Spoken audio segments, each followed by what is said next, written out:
गाजियाबाद थाना मोदीनगर क्षेत्र के एक मकान में बुजुर्ग महिला का शव मिला है। पुलिस ने इस मामले में चौंकाने वाला खुलासा किया है। बुजुर्ग महिला का नाबालिग पोता ही अपनी दादी का हत्यारा निकला है।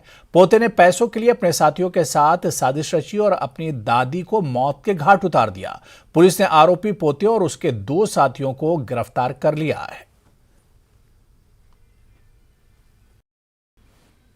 महिला जिनका नाम सरोज है, उनका शव उनके ही घर में मिला है।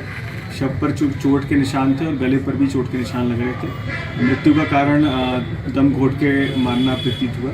इस संदर्भ में हमारी टीमें तत्काल ही लग गई थी और लगातार लगभग 1 महीने तक हम लोग इसमें लगे रही, पूरी टीम हमारी, और अंततः इसमें टीम को सफलता मिली है। थाना मोदीनगर एवं एसओजी ग्रामीण द्वारा बहुत अच्छा कार्य करके जो इसमें अभियुक्त है, इसमें मुख्य अभियुक्त जो है वो इनका ही वो बाल अपचारी है, जिसकी उम्र 15 वर्ष है। इनके भाई का वो नाती है, तो उसको ये लगा कि इनके घर में काफ़ी पैसा हो सकता है।